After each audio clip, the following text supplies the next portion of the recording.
కొమ్రభీం జిల్లాలోని 363 జాతీయ రహదారిపై మృతి ఘంటికలు మోగుతున్నాయి. మానవ తప్పిదాలైన మితిమీరు వేగం, నిర్లక్ష్యపు డ్రైవింగ్ ఒకవైపు అయితే మరోవైపు హైవే నిర్మాణ భద్రతా చర్యల లోపాలతో ప్రజల ప్రాణాలు గాల్లో కలిసిపోతున్నాయి. ముఖ్యంగా ప్రమాదాల నివారణకు ఫ్లైఓవర్లు, అండర్పాస్ నిర్మాణాలు చేపట్టకపోవడమేనని ప్రజలు వాపోతున్నారు.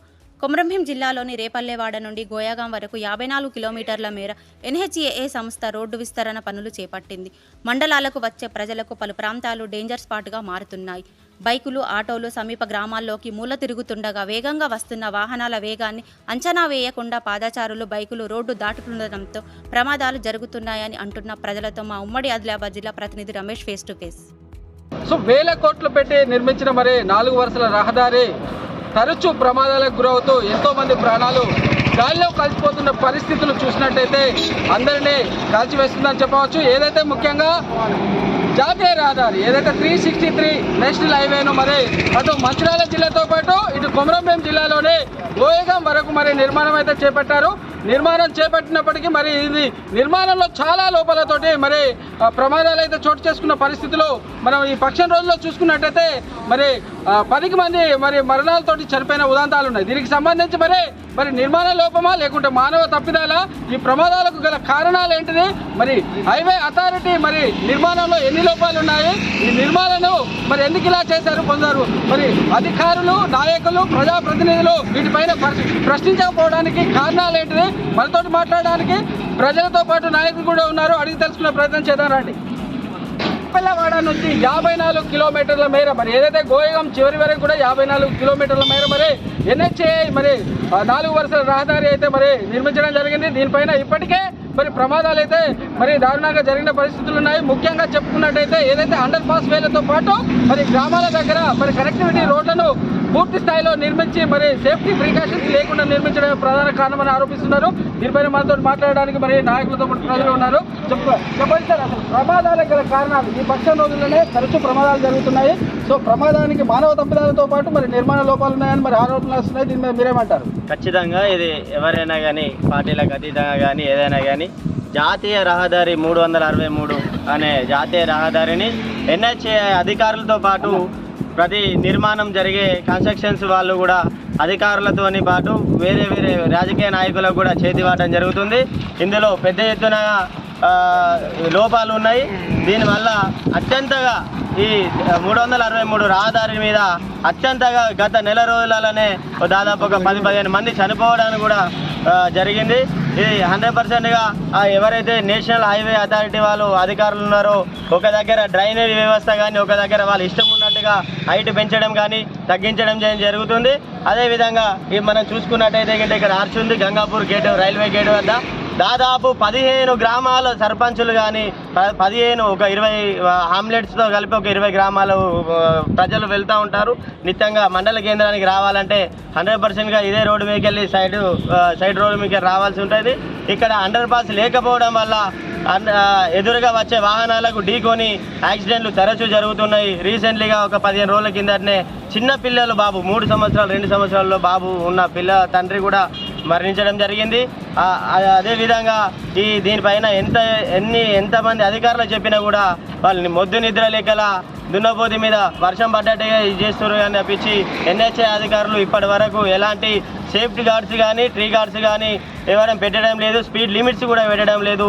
అదేవిధంగా గ్రామాలకు కనెక్టివిటీ రోడ్స్కి కూడా ఎలాంటి సౌకర్యాలు లేకపోవడంతో ప్రమాదాలు అత్యంతగా జరుగుతున్నాయి.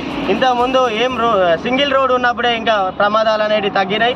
ఇప్పుడే NHAA వచ్చినప్పటి నుంచి ఉనికిలోకి వచ్చినప్పటి నుంచి ప్రమాదాల సంఖ్య పెరుగుతూనే ఉంటుంది తప్పించి తగ్గడం లేదు. దీనికి ఖచ్చితంగా NHAA అధికారులది చేతివాటాలు ప్లస్ జిల్లా మెయిన్ లీడర్లే కానీ ఉన్నతాధికారులే కానీ చేతివాటాలు ఉన్నాయని చెప్పి ప్రధానంగా మేము ఆరోపించారు. ప్రధానంగా చూసుకున్నట్టయితే కుటుంబాలకు కూడా ప్రాణాలు గాల్లో పోతున్నాయి. అదేవిధంగా పెద్ద దిక్కును కోల్పోతున్న పరిస్థితులు ఉన్నాయి.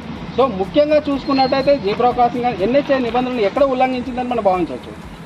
NHAA యొక్క ఈ 363 రేపల్లెవాడ నుంచి ఏదైతే మన చంద్రపూర్ కనెక్టివిటీ ఉందో దీనిలో ఈ DBL అనే కంపెనీకి కాంట్రాక్టర్ అనే వ్యక్తి ఎంత నిర్లక్ష్యంగా అంటే తనకు తోచిన విధంగా తాను చేసుకోకపోతుంటే తప్పితే ప్రజలకు ఏ అవసరం ఉందనేది కూడా కనీసం అవగాహన లేకుండా అసలు ఎక్కడ ఎల్యూబీపీలు ఇవ్వాలి, ఎక్కడ అండర్ పాస్లు ఇవ్వాలి, ఎక్కడ ఏం చేయాలి అనేది పబ్లిక్ తోటి కన్సల్ట్ కాకుండా వాళ్ళు ఇష్టమున్న రీతిలో యాక్చువల్లీ డిపిఆర్లో ఉన్నట్టు కాకుండా వాళ్లకు ఎక్కడ అనుకూలంగా ఉందో ఆ విధంగా చేసుకుంటూ పోవడం వల్లనే ఈరోజు ఈ మనుషుల చావడానికి కారణమవుతుంది.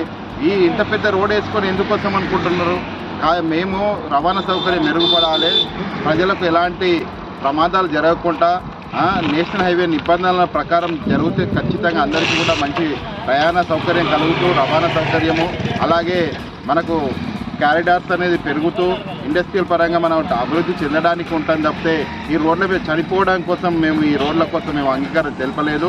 మా విలువైన యొక్క భూములు పోగొట్టుకోనైనా కూడా ఇంత పెద్ద రోడ్డు కోసం మేము మా గ్రామం తరఫు నుంచి సహకారం చేస్తే కనీసం వీళ్లకు ఏమి అంటి పట్టనట్టుగా మరి ఆ ఎన్హెచ్ఐ అధికారి పీడీ సార్ ఏదైతే ఉన్నారో నన్ను కూడా నేను ఎన్నోసార్లు చెప్పినా కూడా మీరు ఈ చిన్న చిన్న విషయాలకు మాకు ఫోన్ చేస్తారా, మీరు ఏమనుకుంటారు అని చెప్పేసి మమ్మల్ని ఉల్టా బెదిరించే ధోరణిలో వ్యవహరిస్తున్నారు. మరి ఈ డిబిఎల్ కాంట్రాక్టర్కు మరి ఎన్హెచ్ఐ గారి పీడీ గారికి మరి ఏమంతా మరి ప్రేమ ఉందో మాకు అర్థం కావట్లేదు.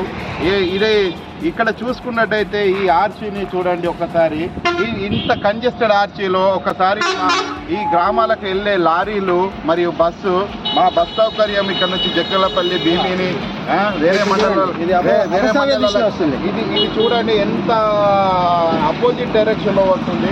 ఇప్పుడు ఇక్కడ టర్న్ కావాలంటే ఈ లారీ ఎంత ఇబ్బంది పడుతుందో ఒక్కసారి మీరు గమనించాలని మేము కోరుకుంటూ ఇలాంటి ఇబ్బందులను గురి చేస్తున్నటువంటి ఇంత కూడా అవగాహన లేకుండా అవగాహన రహితంగా నిర్మిస్తున్నటువంటి ఈ రోడ్డును పరిశీలిస్తే, అలాగే అక్కడ మన అండర్ పాస్ మన ఇది ఇందిరానగర్ ఉంది, ఇందిరానగర్లో ఇప్పటికీ దాదాపు ఒక 5 మంది చనిపోయారు. రీసెంట్లీ మొన్న అపోజిట్ డైరెక్షన్లో వెళ్ళి స్కూల్ బస్సు కూడా యాక్సిడెంట్ జరగడం జరిగింది. ఇంత అవగాహన లేకుండా కనీసం అక్కడ కూడా అండర్ బ్రిడ్జ్ ఇవ్వలేదు.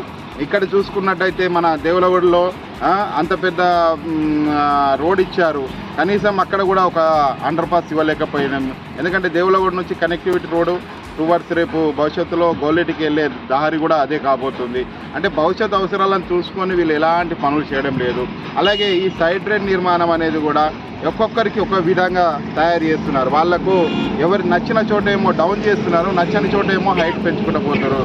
కావున ఇప్పటికైనా దీని పరిణామాలను భావించి దయచేసి జిల్లా కలెక్టర్ గారు కానీ మరియు అధికారులు కానీ వీళ్ళందరూ చర్య తీసుకొని ఈ యొక్క సమస్యలు తీర్స్తారని కోరుకుంటున్నాం. సో పక్షం రోజులలో మరి 10కి పైగా మంది చనిపోయిన పరిస్థితులు ఉన్నాయి. ఈ చనిపోయిన వారి బాధ్యత మరి ప్రభుత్వం తీసుకోవాలా, మరి హైవే అధికారులు తీసుకోవాలా, మరి ఈ ప్రాణాలను మనం ఏ విధంగా చూడొచ్చు? ఇప్పుడు చనిపోయిన వ్యక్తులు ఎవరైతున్నారో చాలామంది రోడ్డు గురించి తెలియకపోవడం, తర్వాత రోడ్డు నేషనల్ హైవే వేసిన తర్వాత కనీసంగా నేషనల్ హైవే అథారిటీ వాళ్ళు ఈ రోడ్ నుంచి ఇక్కడి నుంచి గీడికి పోవాలనే ఒక సందర్భాన్ని కానీ బోర్డులు పెట్టకపోవడం వల్ల తెలియని వ్యక్తులు కొందరు వాహనాలు నడపడం వల్ల ఇట్లాంటివి జరిగినాయి. కానీ నేషనల్ అథారిటీ వాళ్ళు అధికారులు ఎవరైతే ఉన్నారో వాళ్ళు కనీసంగా వాళ్ళకు బాధ్యత లేకుండా వాళ్ళు ఏమైనా చేతి వాడడం కోసం కాంట్రాక్టర్ దగ్గర డబ్బులు తీసుకొని మాత్రమే ఈ నేషనల్ హైవేని పనులు చేసిరు తప్ప ఎక్కడ కూడా కరెక్ట్ అయిన విధానాలతో ప్రజలకు అవసరమయ్యే విధానంతో చేయలేదనేది ఖచ్చితమైన ఆరోపణ. దీంట్లో ఈ నేషనల్ అథారిటీ ఈ డిబిఎల్ కంపెనీలో పనిచేసే వ్యక్తులు కొంతమంది కుమ్మక్కై అధికారులతోటి నాయకులతోటి కుమ్మక్కై ఈ విధంగా చేసుకుంటూ పోతారు. కొన్ని సందర్భాలలో నాయకుల ఇంటి ముందట కావచ్చు, కొందరు లీడర్ల ఇంటి ముందట తక్కువ ఎక్కువ చేసుకుంటూ రోడ్డు డైవర్షన్ తక్కువ చేసుకుంటూ మిడల్పులు తక్కువ చేసి చేయడం జరిగింది. దానివల్ల ఇలాంటి ఇబ్బందులు జరుగుతున్నాయి. కావున ఇదే రేపైన హెడ్ క్వార్టర్లో ఇటు గంగాపూర్ దేవస్థానం ఏదైతే ఉందో ముఖ్యంగా అటు నంబాల శివాలయం పోయే దారి ముఖ్యమైన దారి, ఈ దారికి కూడా కనీసంగా డిబిఎల్ కంపెనీ ఇప్పటికి కూడా స్పందించకుండా ఈ ఆర్చిని ఇట్లే ఉంచి దాని పక్కకి ఆనుకొని బస్టాండ్ కట్టడం అనేది ఒక మూర్ఖమైన చర్య. మేము దీన్ని 100% ఖండిస్తున్నాం. కాబట్టి ఇప్పటికైనా ఈ బస్టాండ్ను జరిపి కట్టాలి. ఇక్కడ ఆర్చిని ఏదైతే ఉందో ఆర్చిని వెడల్పుగా చేసి ఈ రోడ్డును వెలుపు చేసి కనెక్షన్ ఇవ్వాల్సిన అవసరం ఎంతైనా ఉన్నది. అటు పక్కకు రైల్వే ఉంది కాబట్టి వాళ్ళు ఒప్పుకుంటారో లేదు కాబట్టి ఈ డిబిఎల్ వాళ్ళు ఖచ్చితంగా ఇది చేయాల్సిన అవసరం ఉంది. దీని సందర్భంగా పురస్కరించి డిబిఎల్ కంపెనీకి కొందరు నాయకులు కొందరు అధికారులు లొత్తుగా వ్యవహరించి చేయడం జరిగింది. దీనివల్లనే నష్టం జరుగుతుంది. నమ్మాల ఏదైతే ఉందో ఇటు వచ్చే దారికి ఖచ్చితంగా ఇక్కడ యూటర్న్ ఇవ్వాల్సిందిగా ఖచ్చితంగా కోరుకోవడం జరుగుతుంది. సో మొదట చూసుకున్నట్టయితే 4 వరుసల రహదారి నిర్మాణం చేపట్టడానికి అన్ని లోపభూయిష్టంగా ఉన్నాయని మరి ప్రజలైతే కోరుతున్నారు. ఏదైతే 54 కిలోమీటర్ల మేర నిర్మించిన మరి 4 వరుసల మరి రహదారి పైన ఎన్నో కట్టాల్సి ఉన్నాయి. ఒక విధంగా అండర్ పాస్ వేలతోటి మరి కనెక్టివిటీ రోడ్లను కూడా, అదేవిధంగా గ్రామాల దగ్గర ఉన్న రేల్స్ కూడా నిర్మించాల్సిన పరిస్థితి ఉంది.